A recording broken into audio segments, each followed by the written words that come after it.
Yes. Bravo. We made it back. Another day. We Hey survived. guys, Hello. myself and Andy were kind of discussing if this is a good symbol for a magician. Yes. I just found, you know what I found with our backgrounds?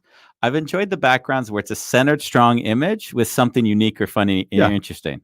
So I'm gravitated towards a single powerful image, and this is the one I found today. And I liked it because he had sort of the magic in his hands. Yeah. So that was actually a very nice find for today. So we have a very special show today. Well, Yes, it's we do. all the everyday special, but today especially we have Andy's brother.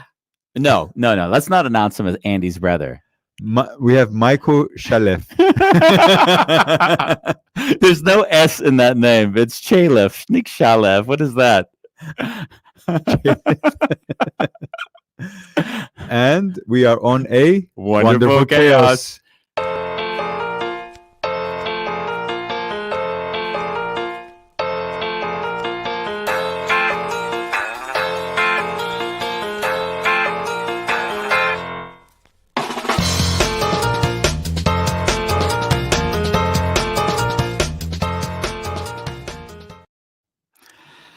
Yes, we're here. What day is it, Bambos? Tuesday, Andy. Thank you. It's Tuesday. Thank you for joining us. Today is a special day, as you mentioned. Yeah. It's special, of course, not only because he's my brother, Michael Chaleff, my oldest of three brothers. It's also special because I got to decide who I wanted to have on to discuss things that have interested me a lot of my life. And something that interests me from the time I was a kid sitting around the kitchen table, Michael was the person who would perform the magic. So like from, I guess, first, second year in high school, basically you just went out and watched Michael perform.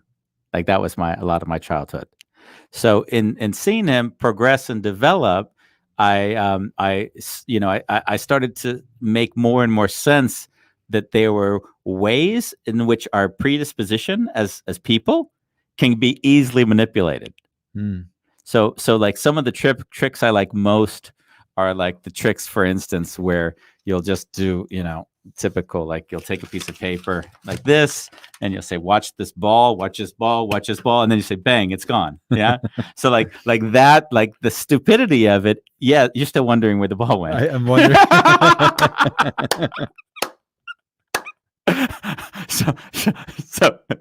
So the beauty is that we are so susceptible. Don't grab my balls, please.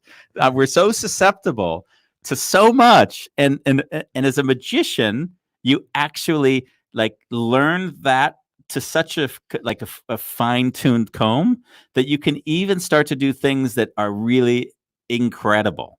And when I say incredible, what I mean by that is not a magic trick. Like Michael, he started to develop. So yes, he did magic, and I would steal the tricks here and there, and I'll start doing the magic myself. But what he started to do is he started to do mentalism. And when he like blew my mind was when he started to be able to influence people to make decisions that they didn't know they were going to make. And he'd base a routine on the fact that he's going to be able to do that, even though he had no control over that outcome ahead of time. Wow. That was the level when I said, okay, now like I had a level of respect for that, because there's so much like so much risk and so much confidence you have to have in your ability to influence another person to the point you already can anticipate what they're going to do only through the mere fact that you've pushed them in a certain direction. They weren't even aware they were being pushed. Wow. Yeah, I'm actually trying to feel into how Michael's feeling listening to all this right now. Yeah? Like, has he ever heard you express this way? Probably not. No. Yeah. So that always fascinating. So when he went in that direction, and then it got interesting because when he went in that direction, there was a certain aspect which started to verge in this sort of uncomfortable space. Because if you have that much ability, people start to think that you maybe have mystic powers, right? And if you're a good magician, you make them believe you have mystic powers, because then they are more susceptible to believing that whatever you're doing is going to be, mystical anyways. So we even went through that process together. Like, how far do you allow someone to believe that you have mystical powers because you're so good at what you do. Well, I think you do that too, huh? In what sense? Well, when you walk into a company, Yeah. you're very firm with how you present it. Yeah. And, Interesting. And when I hear you speak, a lot of the times when I've heard you talk about the sessions that you've had, it feels that you can really make a CEO move more towards your way. Yeah. And because you speak from such clarity. Exactly. Yeah. Yeah. I certainly would feel you said it and I agreed with it. Actually, I was more curious and I would say that in some ways, when you see things other people don't see and you're comfortable kind of allowing yourself almost to trust it'll see itself at some point, it tends to materialize. I remembered one guy I worked for, he said, Andy, when we started working together, I thought that you were insane. Like that's what he said to me. And he said, I just kind of liked you, but I thought you were insane. But all of a sudden, everything you told me was going to happen was going to happen and just happen. And I didn't understand how you figured that out. And I'd say, I don't understand how emotionally shut down you have to be not to figure it out. That's beautiful. Like that was it, right? Like that was it. Wow, that's because if you think about it, if two people are fighting and they don't share values, it's not sustainable. So something's going to break. You don't need to be a rocket scientist to say, "Guy, listen, there's a real issue here. Like, I don't think it's going to last more than 2 or 3 months." Like that's not mystical. It's not mystical, but it does take you not getting involved in the story and the capacity to just witness. Yeah, Bravo. That's it. Just witness. So I wanted to get Michael on. Right? Because I thought, how cool is it? And there's things that he's done which have like embarrassed the hell out of me. Like we went into a shop in Vienna. If anyone can do that, he has my respect.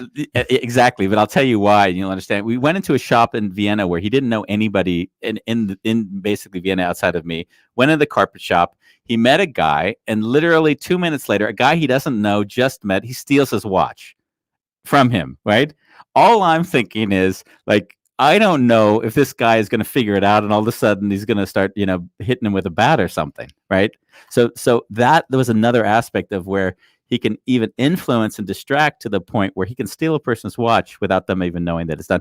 And the coolest thing I saw was he came to the company I worked for in Austria, stole the CEO's watch. The CFO saw him steal the CEO's watch, so he already knew that this was going on.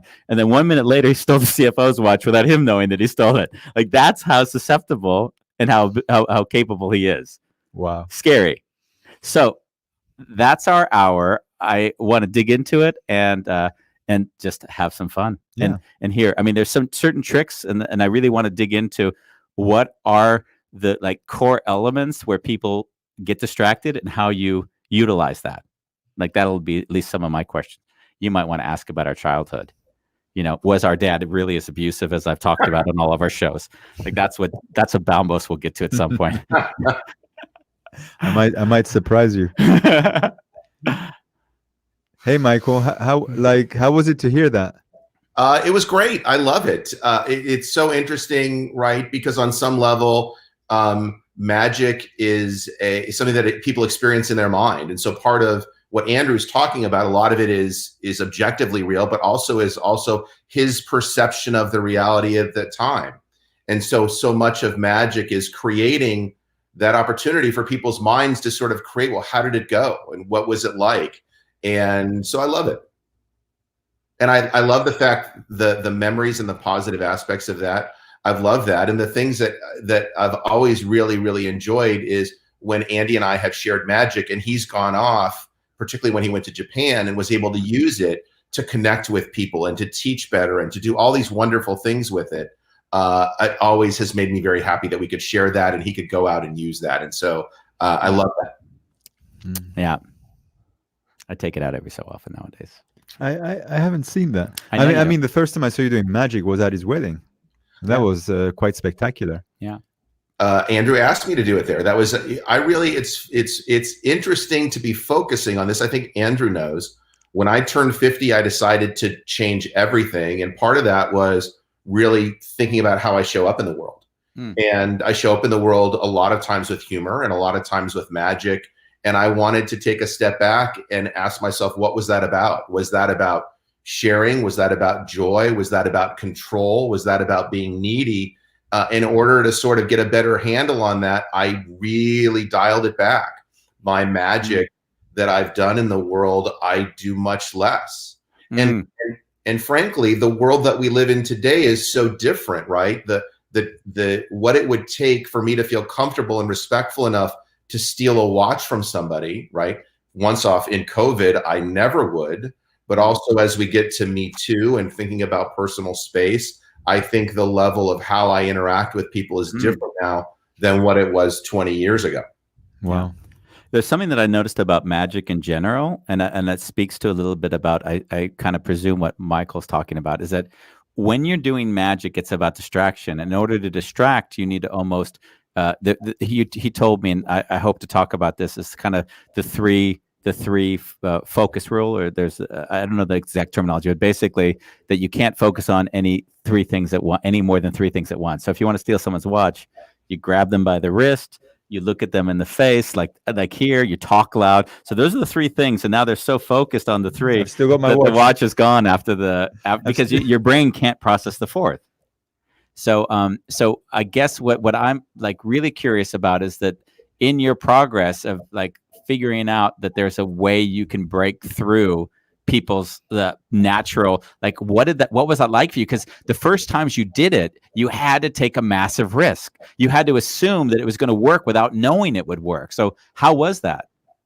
Well, I would say that there's one, for me, one giant leap. And the giant leap is a recognition that right, we talk about levels of mastery.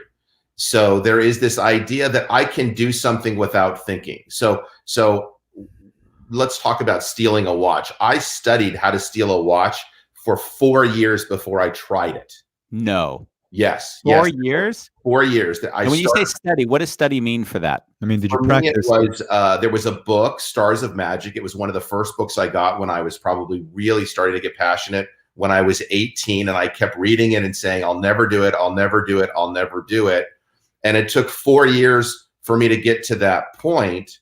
One of the really important steps to that was a card trick that's card under drink. So card under drink is literally, I have you pick a card and I control it. And in front of you, I take the deck and I drop the deck in front of you and I say, is this your card? And in the interim, and I'm wrong, but in the interim, while I've moved the deck in front of you and lifted it up, and I've been looking at this, you as the audience think this is what's important. So everyone's looking there. And literally with the other hand, I've taken the card, I've set it next to the drink, and I've moved the drink over and then pulled my hand away. And literally what I do is I then take a step away from it. So I'm almost so far away. Yeah. But in order to do that, I have to be so confident, because recognize that whenever you do something, your body sort of, if I'm going to move my left hand, I show that the left hand is important.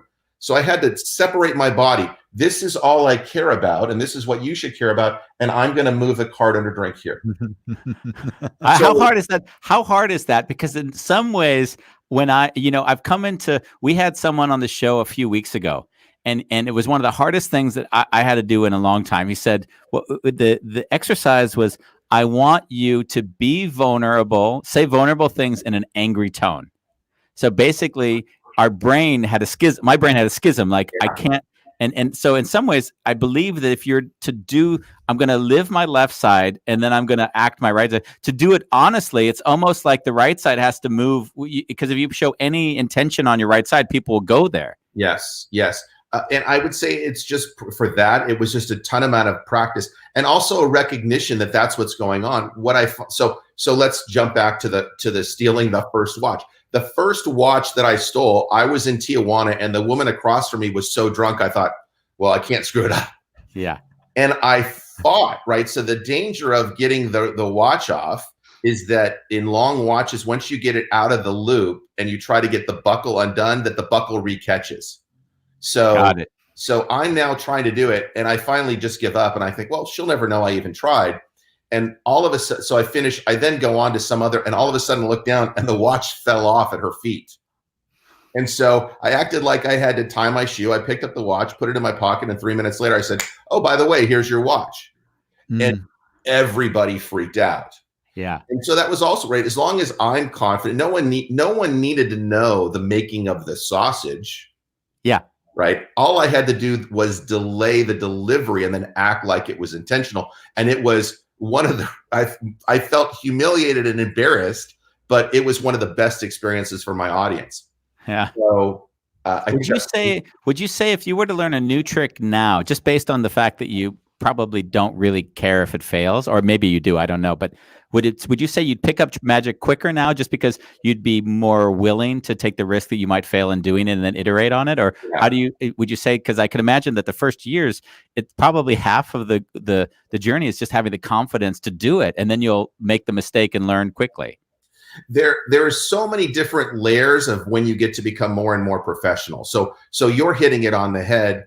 I have skills, right? There's things that I know how to do with my fingers, with cards, with coins, with ropes that give me a predisposition to learning something new. So the literal muscle memory of what my hands do to make a card trick is already there. So that level is easier. I think you were talking about mentalism. Mentalism is for me, almost when you fail, it becomes more powerful, right?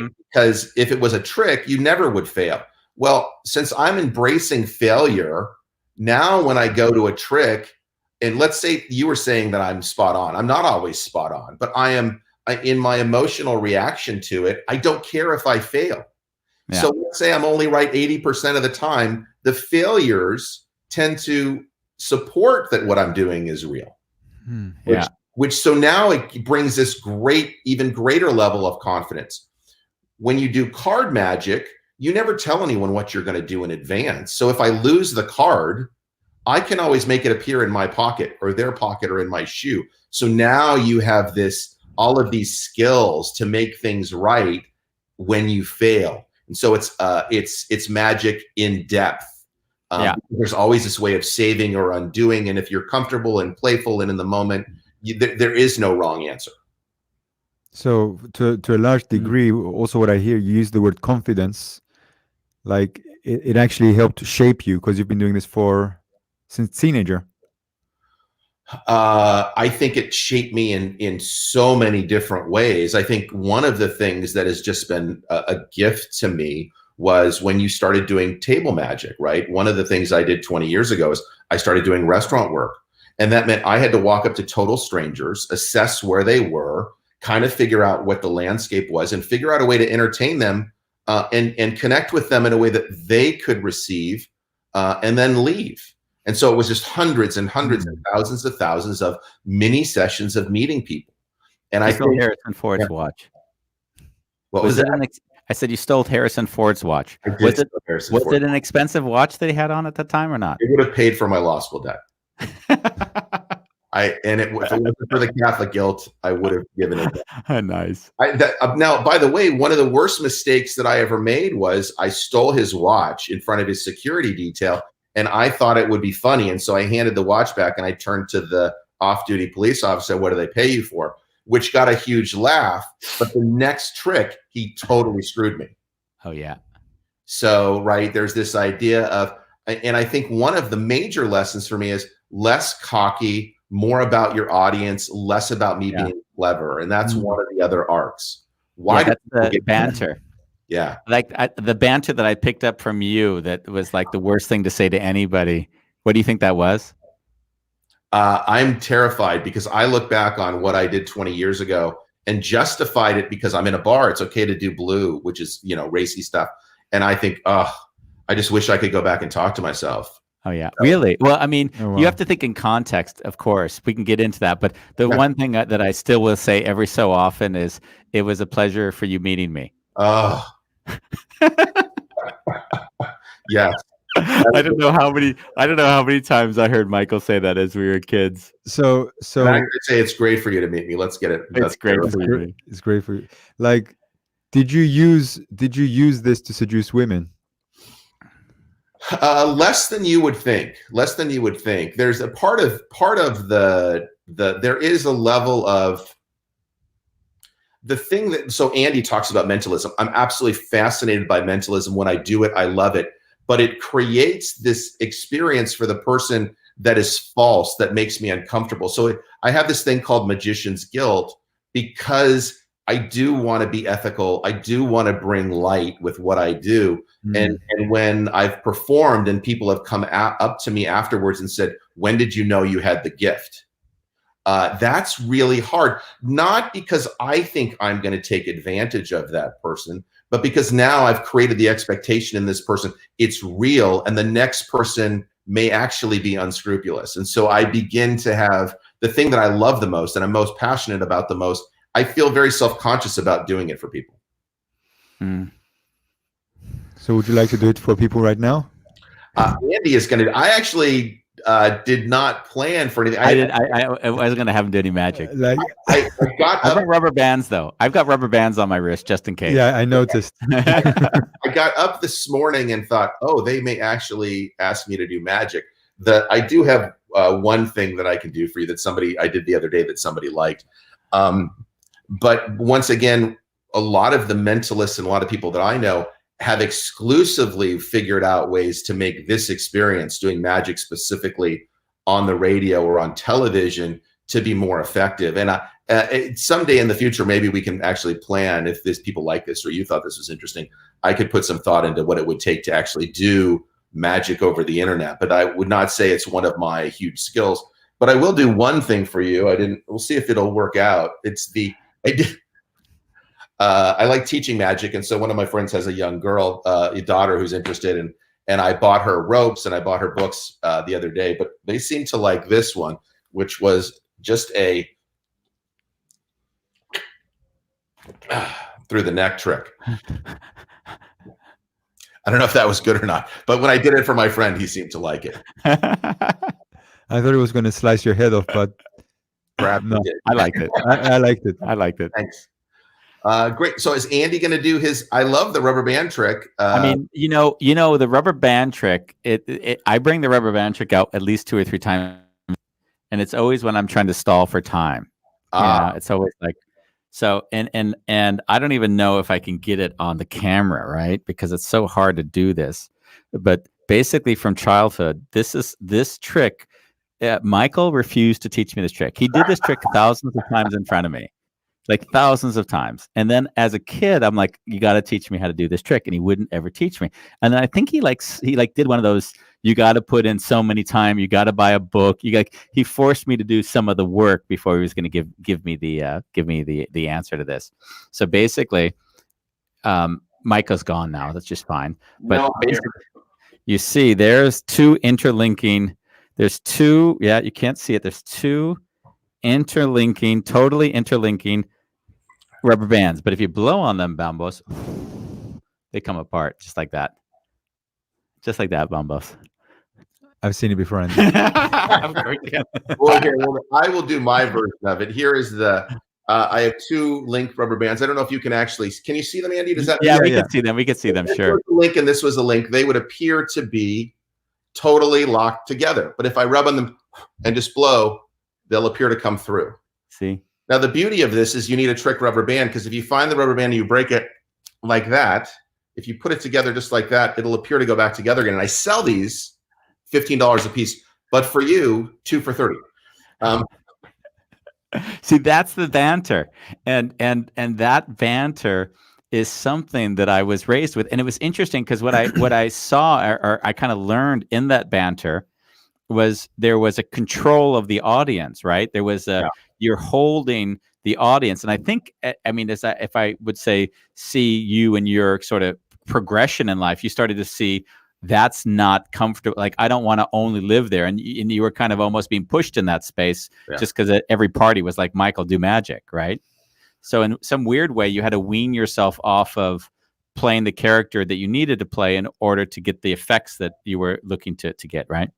I think so. That's what I feel. More of I don't want to be a trick monkey, right? This goes back to am I doing this because I want to do it? Am I doing this because of it's needy? Why am I doing it? How am I doing it? And it became much more of a opportunity to have a conversation with people. And then what is your talent, right? And sort of, but it took years, right? I mean, the things that I remember that I did when I was in my 20s, right? It would become a competition. If somebody was mean or disrespectful, I would reach in their shirt and pull out the card. I would steal their watch and give it back in Yeah. an embarrassing way. I had if somebody really upset me, I learned how to do balloon animals, and I would make. I shouldn't tell you this. I would make a balloon animal, right? And I would say it's a mind-reading alligator, and I would have somebody, whatever gender, hold the mind-reading alligator. And I said, hold the alligator and think about what you think about most often. And then I would pop it, and what you would end up with would be 10 inches and 2 balls, right? Giant phallus in your hand. And then, right, you know, there would be all kinds of comments about it. It's what we call witty banter. Yeah, it's witty banter. But I mean, if you do that all the time, then, you know, it becomes a persona and you get locked in it. It's not really nice anymore. Yeah. Once again, that was I needed to be right and win in my 20s. And as I got further and further, it was, hey, I'm here. And if you want to play this game, I want to, this is an opportunity for us to play. And if you don't want to play because you're negative or angry, I will just leave. And so I learned more and more about how to make it a giving thing instead of having to make it about me. Yeah. And a lot of magic is got you magic. Like, let me show you how smart I am. And a lot of what I'm doing now is going back to all those and saying, how can I make you the winner? How can I make you feel better and more confident? Nice. Kim Silverman, he works at Apple. I met him when we were on the tour. You told me about that. And Kim was, he basically is like, he looks like Gandalf the Grey. The first time I saw him, I called him, hey, Gandalf. I hadn't even meet him yet, right?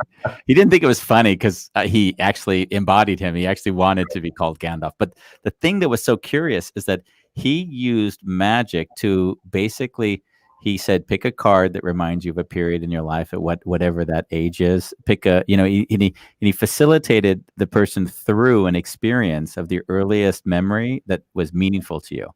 So by the time you've picked the card and he showed you the card, you're kind of in tears because now you show the card and you share basically what that card means to you. And then he also does the same because he also picks a card and shares that. And it's an honest share. It's not sharing for the purpose of manipulating anything other than just being present with someone. So it was really a beautiful, beautiful use of magic and in a way I hear very similar to how you're communicating it now. Trying to.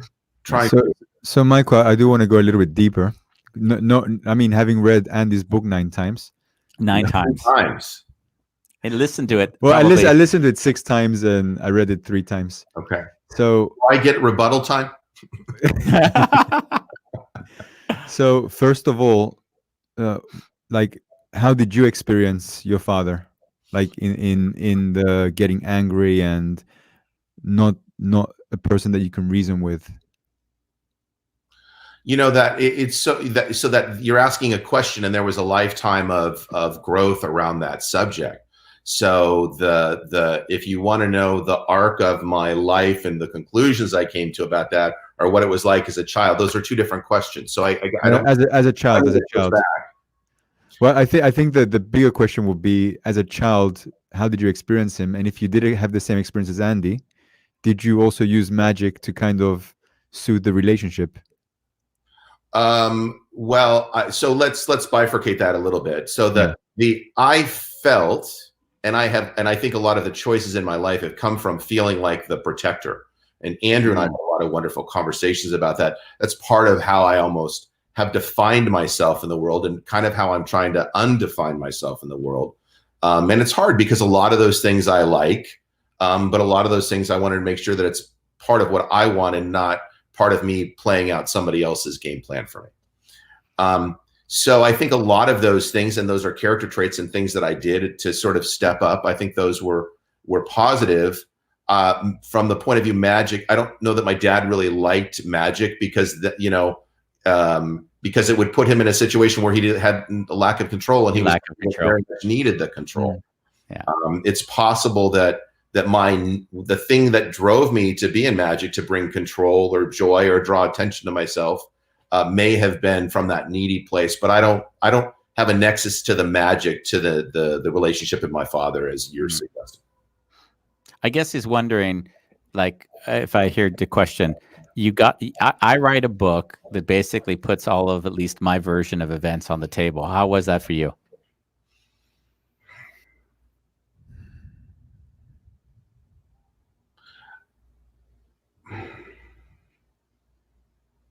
Honestly, that you and I, there are two things in the book that I said I would have preferred differently.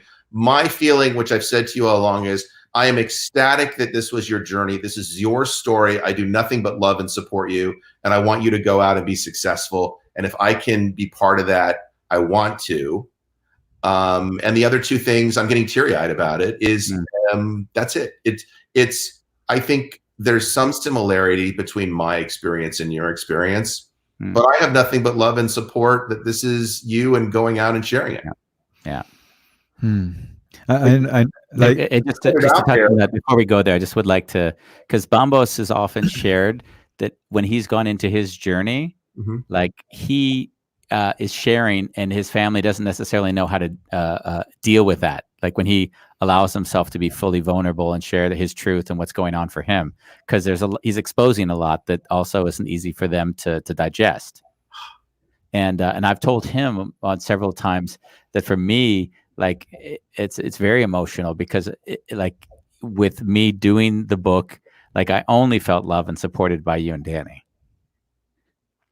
Yeah.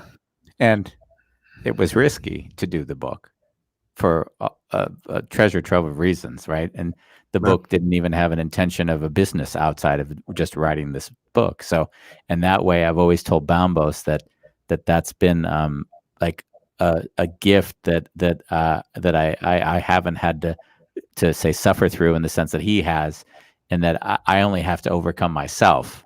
I don't have to have someone say, "What the hell are you doing?" or whatever after a broadcast, right? Yeah. It makes life a lot easier. Yeah. If anything, and Bombos, I'm so, we all have our things to deal with, and I am, I hope I just send you love for your journey to figure out how to make that with you. I will say that I love Andy's in my relationship because I feel that we've grown to be able to have tough conversations and honest conversations. I think if one thing, and Andy and I talk about this, I show up in a way and there's a lot of great things about that. But I think on a spiritual path of vulnerability and honesty, Andrew has been further ahead in his journey. And as the older brother, it's sometimes hard to take wisdom from the younger brother. And so, and even being able to have that conversation and what that's like for me and what's that like for him, is really powerful. Cause I can say to him, yeah, it bothers me, or I'm uncomfortable, or this is, and we talk through it, and it exists and that. I will say, you were asking about Dad. It has been much easier for me to love my father since his loss. And also see the things that I'd like to be better in relationship. I wish that I think that I could have been a better son to him where I am now and my access vulnerability now than I was when I lost him. And I still feel like, and not to take the microphone too long, but there's one lesson that I have that is really important to me that I keep, and that is there was an event that happened in our childhood that my father would bring up every time I saw him. Can you tell me what it was? Yeah, it was you told the TV set? No. Apparently, at one point in time, I told him to leave the family. He wasn't part of the family. Oh, wow. Now, remember, I was 13 at the time, maybe. And so over the course of my life, this story would come up over and over again. And I would always defend or say I was sorry or say I was 13. And there was a reason. And if I could go back, the one thing that I wish that I could do for him, because I didn't need it, I had peace, he didn't have peace, would have been to say, instead of defending, just saying, ask him, what was that like for you? And really allow him to share it, and then just say, what would you have wanted me to say, and what could I do or say now that would allow you to let that go and for us to have the loving relationship that we both would want. Yeah. And the not having that chance, I feel, is both a lesson and a loss. And so I carry that with me. Yeah. I feel I get goosebumps at the sharing. Thank you. Yeah, I can't help but notice that Andy's fidgety next to me. His fingers are really like on his knee and they're moving really fast. yeah. I've never seen him like this before. He's normally like Oh, I am. I've never seen you fidget so much, Yeah, Andy. exactly. I didn't bring Michael on and share with us and know that we would go this way, and I would have wanted to have asked him before we did this if it was okay, and I didn't talk to you about it, of course. So, Based on what he said before we started the show, I felt that I could trust him to say no. No, but in my life this is in my life at the moment, someone might say no, and I don't trust their no. Not that I. So in a way, I've been anxious that I actually love this talk, but I'm also always conscious. I want to take responsibility to whoever I'm inviting on to say create an expectation that's clear. And I didn't necessarily know if I didn't feel that I at least had made that clear that we might go there. And I think it's beautiful, and it would be good to check in to ask. Yeah. Yeah. How is that for you, Michael? I love that you're concerned about it, but this is what I expected. You said, hey, this is what I'm going to do and my intention. And then you basically said, I can't trust Bambos at all. He will. Yeah, but I would have thought, I would have prepared it a bit better. Like, both knowing you and knowing him, I actually projected out all the implications of that statement. So there's nothing, I know that you don't feel that you prepared me, but you gave me enough to actually know this is what I expected. Okay. So I'm not shocked at all, nor am I. And I would feel comfortable setting a boundary. And I told you guys the boundaries before we even started. So yeah, that's great. That I feel powerful in my place over this subject. Thank you for recognizing it. We're going to talk about the not trusting Bambos. No, he said he doesn't trust Bambos. I'm being joking. He said Bambos likes to go really deep. He wants to go emotional. He wants to take it to a deeper level. It may become very emotional. It wasn't. I was playfully shorthanding it, but my conversation with him was an expectation that he would ask the questions that you're asking. Frankly, not even as deep or as hard or as challenging or that I would have expected. So you're welcome to ask me anything in that area. Nice. Well, I am aware that we are here to do for the subject of magic. Yeah, but it is a wonderful chaos. So we're actually doing what we normally do. I do. So I don't want to. I certainly don't want to take us off an emotional topic. There is something that Andrew, the rubber band trick, does have a special sort of arc of discovery for me that I find interesting. So we can put a pin in it or go to it. You Bambos, or you guys take whatever you want to take. I mean, I have. We can continue. I'm almost. There were things in the magic that I really did want to dig into, specifically about the understanding about mental stuff, but I can park that as well and keep you going. No, actually, I'm also. You talked about this before. Yeah. So there's there's part of my brain that knows when it's influencing another person from my presence. So, like when I go to work in a company, oftentimes I'll work with, say, the CEO, and he doesn't know how to put the message together. Right. And then I go to a part of my brain and I become this other persona who then embodies what the message would sound like if I found it convincing. Right. And then we have to put the recorder on because I don't know if I can repeat the same way again. Right. And in some ways, I've often felt that is not dissimilar from what a magician does, and that they create this sort of kind of almost, they pull the attention and then they focus it in a direction. And then that gives people almost like a trust. You mentioned earlier in the magic that there was a moment that you didn't like when a person,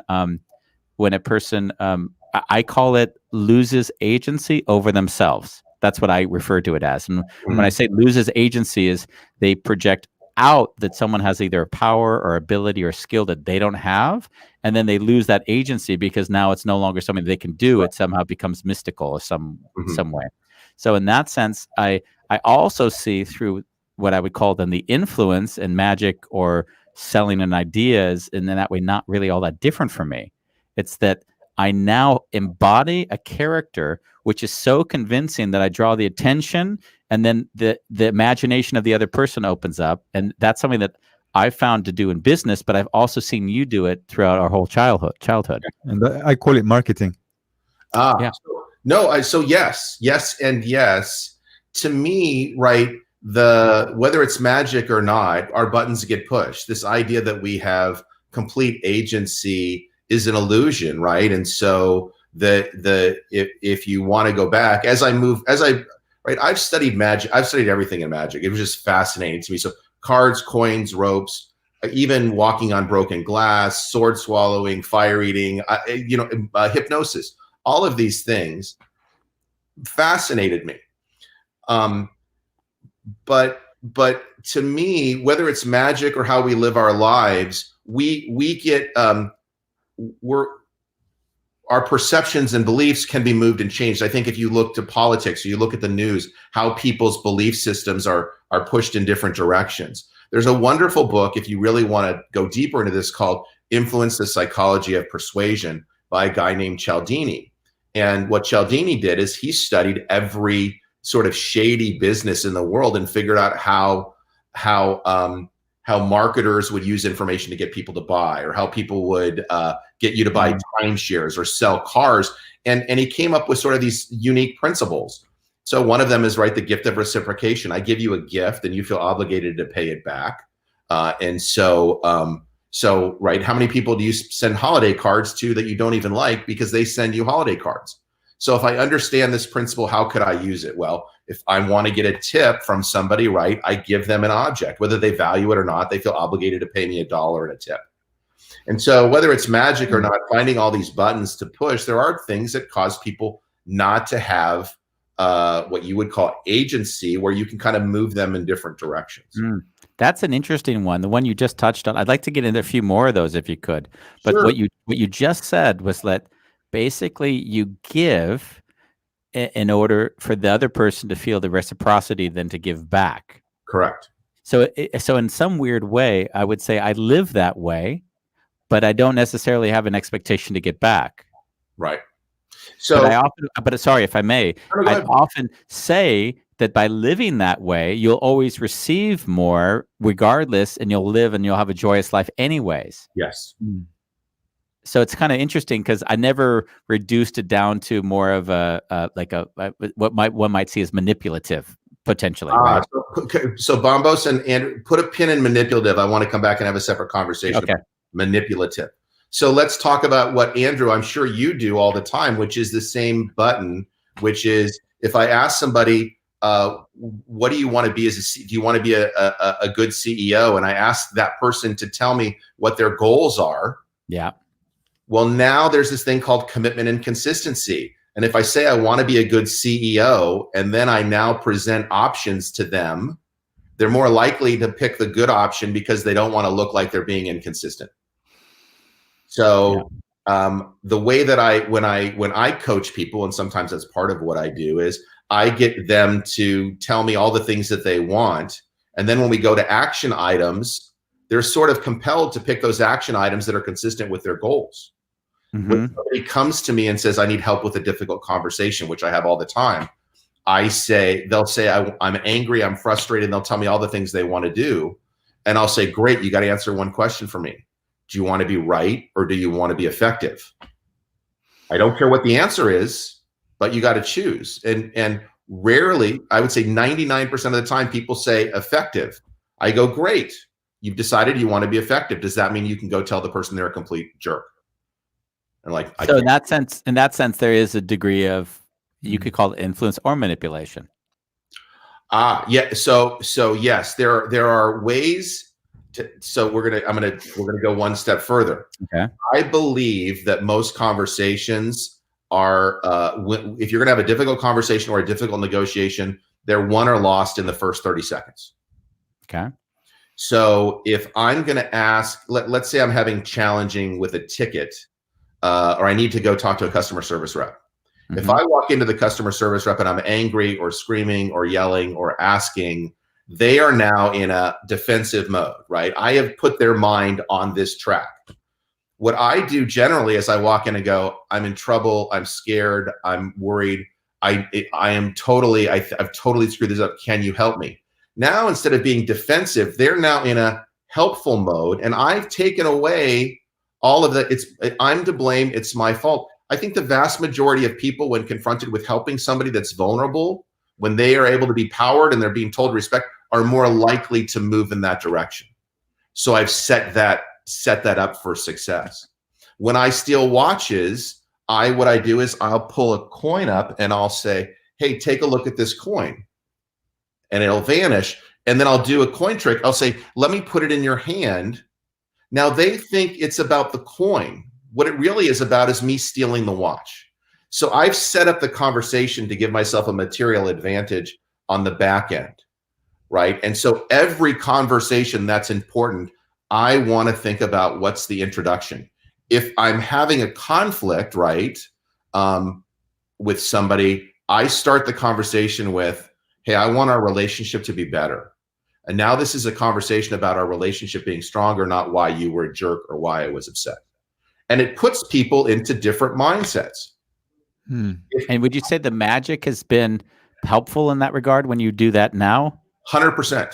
100%. Because the funny thing is, if I walk up, and I've seen this, I've actually seen this by some wonderful magicians. They will do the exact same trick, but in one instance, they'll say, hey, let me show you a card trick. And people will think it's a card trick. And they'll say, and they'll do the exact same thing. They'll say, let me show you a mental experiment. And just by people will walk away from the first one thinking, oh my God, he's got great hands. And in the other one, they'll think, oh my gosh, that guy's mental facility is on a totally different level. Yeah. And the only difference is, how did I set up the experience? Yeah, that's what I'm always saying. And I'm sure it's a word that's just used, priming. How do I prime someone for whatever the experience is to come, right? That's a typical for anything, actually. And I don't think people it is worth spending an hour to think about what that first 30 seconds can look like. Yeah. I think people give lip service to priming, but they don't really, really own it in a way that could be so much more powerful for them. Yeah. Yeah. It makes me think of call centers when they call me and they say, do you want to save money? And the first question, I always say no. And then they get really aggressive towards me. Because they'll, in general, need you to say the yes, because they're trying to get you on the hook through the practice of manipulating you into the yes, that common sales tactic that if you say yes, I've got you. Yeah. By the way, in the same way that, by the way, commitment and consistency and all of those things are played into those. Even the question, how are you doing? I am great. Means that you are in a good position, which now allows you to be more generous. So even that little bit of subtlety can change it. If you're looking for a really good book, by the way, I love giving people resources. There's a book by an FBI investigator, or not investigator. He was the primary negotiation person. I can't think of the name. It's one of the hot new negotiation books, but he specifically talks about when I say yes, people know that I'm defensive and they go back. And he's reverse engineered it about how do you give people no, no, no, and so that they feel more comfortable. And actually, he's reverse engineered how to use it to his advantage by giving people the option to say no, because now they feel that they're in control. It's almost like me when I do my coaching. I'll always say, like, I want you to go to the worst thing instead of go away from to the positive thing. Right? Very similar. Yeah. Strategy in that way. Yeah. So let's go back to manipulation. I was teaching a class on influence, talking about these psychological principles and then doing a little bit of magic in it to sort of emphasize different points. And at the end, there was this little old lady that I could see waiting to talk to me, and she looked scared. She finally walked up to me and said, can you turn it off? And I didn't understand what she was asking. And she asked it again. I finally realized she was asking me whether I could turn off the ability to influence people. And I said to her, I can't. And what may be scary to you is you can't either, right? We are hardwired from birth to create influence techniques. We cry to get attention. We act out. We have passive aggressive behavior. All of these things are internal. We don't even know that they're happening. You just need to become aware of them. But I said to her, right, the difference between Buddha and Gandhi and Christ and Hitler and Osama bin Laden and all these other people, they moved people to do things that were beyond what you could expect. And my answer is they used the exact same principles of influence. It was the intention behind it that transformed it into whether it was something of grace or something of manipulation. And so for me, I try really, really hard when I'm moving into those spaces to make sure that it's a shared result that's good for both of us.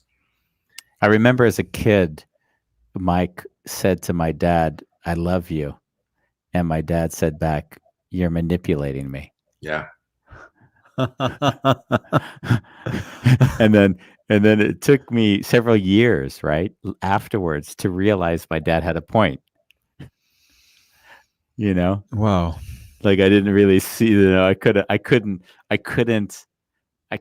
like see it as a kid because I had the idea that just love was this perpetual state and there's just this, and I didn't give it any reasoning. But through the act of saying I love you, you're actually influencing, right? I mean, manipulation again is I would say he wasn't manipulating my dad. My dad felt manipulated because if he received it, it would have so many implications for his behavior that he couldn't behave that way anymore. Yeah. But how many times do people say I love you? Not because they feel it in that moment, but in that moment they're not aware that they need something from you, as opposed they need love. Yeah. Huge. Yeah. Wow. I love you. You're manipulating me. Oh my God. I love it. Oh, it's just absurd. It's just so absurd. Well, it seems that we've covered so many angles, and I just see the time. Time is magically flown. Yeah, we have our 1 hour cap. We got 7 minutes in it. What areas, if any, would you say you'd like to dig into in our last 7 minutes? Or I'm liking the flow, actually. I'm getting a comment on my phone. Okay, what's that? From Mariam Benani, who was our guest yesterday. We love Mariana. So she says, reminds me of the movie Focus with Will Smith. I just saw it. Really good movie. And she also comments, so like being truly authentic in the words you're sharing have such a huge impact. Yeah. Thank you. Yeah.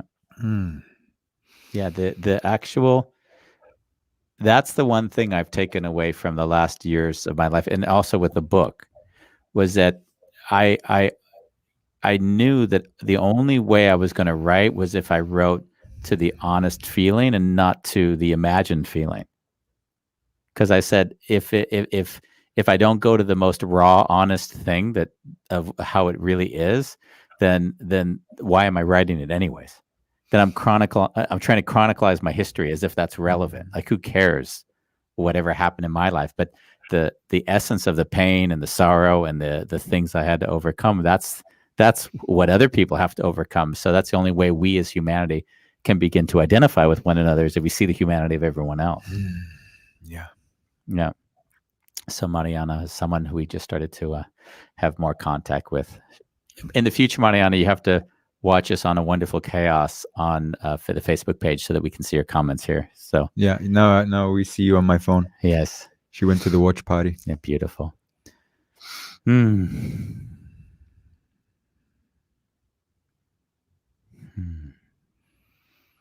Something that really comes up for me when spending time with both of you, or also that time we shared together when you were in Amsterdam, Michael, is you both have this skill of articulating and expressing, and in a very powerful way. And I always feel your words, both of you, always touch me, like on a physical level. Oh my God, that's a gift. Thank you. And I'm wondering, where did you guys pick it up? I don't think it's from your father. Or was it? It was from both. Yeah, for me. The I think that the sadness and pain of my dad, everyone connects with that. I think the more challenging thing about our relationship, at least my relationship with both of our parents, was there were so many great gifts, right? The things that I'm proud of as who I am, of character and respect, and the things that I think that are that I want to emulate, really come from both of our parents. And dad taught me a lot of really great lessons about taking ownership and leadership and how you help people and going the extra mile and his work ethic. And so I know that we tend to emphasize the a little bit of the fear aspect. It's harder to explain a lot of the gifts. One of the greatest gifts for me is I believe I can do anything. And that was part of, I think, dad's gift of, okay, go build that fence, right? Or go knock that wall down. I mean, he really taught us how to use tools and build things and be creative. And I think a lot of those wonderful, we can get stuff done, came from both of our parents. And in particular, I think mom allowed us to be fearless, because I do feel that there was a lot of unconditional love there. And so the combination, I think, was really, really wonderful. Yeah, I love the combination. I even, like, once I started to embrace my dad, I even started to say, wow, that anger is so powerful and it gets so much more done than if you're not able to embrace it and live it. Right. So I really do feel like if you just had one energy, there would sort of be the lopsided nature, right? Being just all mom or all dad would really be we had the Jewish and the Catholic guilt. So we got both of them in the one package. Yes. I remember, dad said to me, I don't know if he ever told you this, Andrew, but it was, I am making a conscious decision to build an adult that can be successful. And that's why I'm making sure you know how to cook, and why you know how to iron, and how you can, and why I pay and invest in your education. It was and even gambling, and our respect for gambling, there was a conscious decision to be a good parent and to pass on life lessons that would be helpful so that we could go out into the world and be successful. And I have to say, in many respects, I look at my brothers and I'm really proud of my parents, because I love and respect both of my brothers. I'm really proud of them and the choices that they've made and where they are. And I'm proud of what my parents did. There was so much great stuff there. Wow. No. Yeah, often when you'll talk about, the struggles you had as a kid, I often pale in my comparison when I think about, like, when I write about my own story. Like, wow, I don't even feel like I had to do anything if I think about where you had, right? With your dad, of course. Well, right? I never want to compare, because it also has to do with how the person chooses to live it, right? Obviously, yeah. But I mean, like I've often told Bambos that, I always felt like I had role models, right? And Bambos' dad was not the best role model. Right. Be fair to say? Can we say that? Yeah, definitely. Yes. Definitely. In and out of prison sort of role model sort of thing, not functioning in society where he could actually, look and say, I have someone I base my life on, Bambos, I have no basis to say anything. The one thing that pops into my mind is that I think as I've grown, the role model of the negative aspects of my dad also influenced my relationship with making choices about how I wanted to be, and how I wanted to show up. And so I think even from seeing the sadness, pain, and limitations that he had for me, there were choices for me to allow me to be a better human being. Yeah. And that allowed me once again to have a more positive feeling about that. And I don't want to put that on you, but my hope for you find joy. No, to some degree, I have embraced my dad. Great. Like he actually during the British occupation in Cyprus, he actually got arrested when he was like a teenager. Mm-hmm. And they tortured him for 2 months for information which he didn't have, but because he was a newspaper boy of the village, they pretty much smashed his face in. So my aunt, his sister, told me that when he came out of the prison, that little boy was dead, and something else came in his place. So he had a lot of hate, and he didn't like the British. Like he actually wanted to kill the British, Mm. and his life was fueled through hate. And I saw that reason wasn't there for him. And there were moments which I'll cherish, where he always made a lot of jokes, Mhm. and there was the other part of him that I never fully could understand where it was coming from. Mm.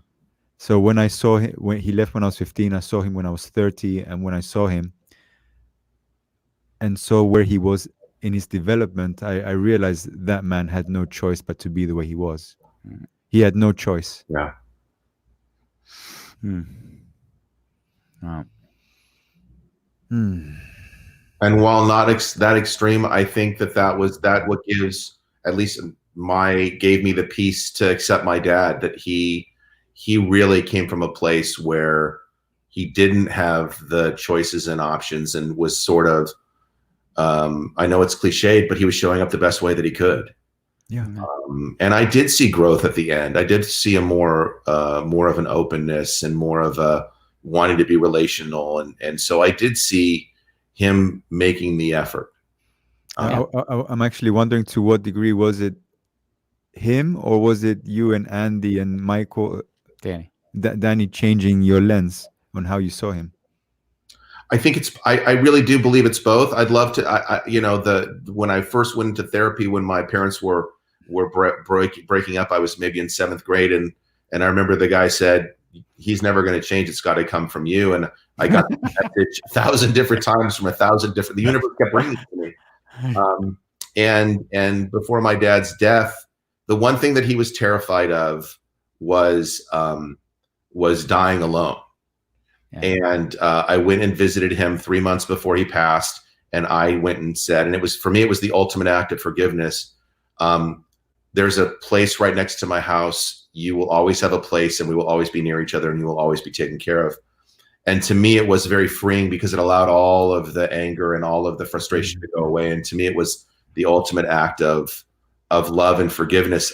I feel blessed by that, because he passed 3 months later, and I didn't have regrets. To me, that is almost as for me, in the way I live my life, and the power it had is almost as powerful as Andrew being able to write the letter to Mom before she passed. And so I'm very light. I know I still have remorse about the loss of my parents, but with both of them, there was not a lot that was left unsaid. And so I feel it reaffirms my belief in a benevolent universe. Well, thank you. Yeah. I just feel for giving like at least 10, 20 seconds of just to take a few deep breaths, because I feel that this conversation needs to also sit in the body somehow.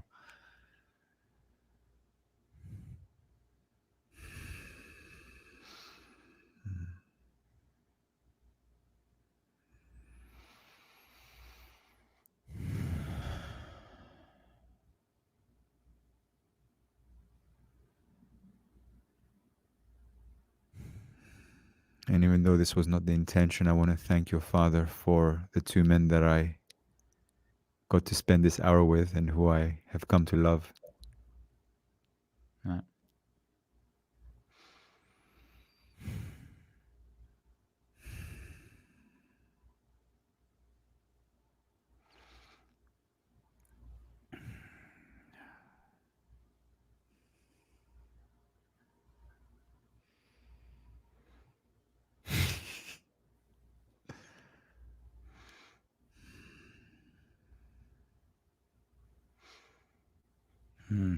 So that's our hour.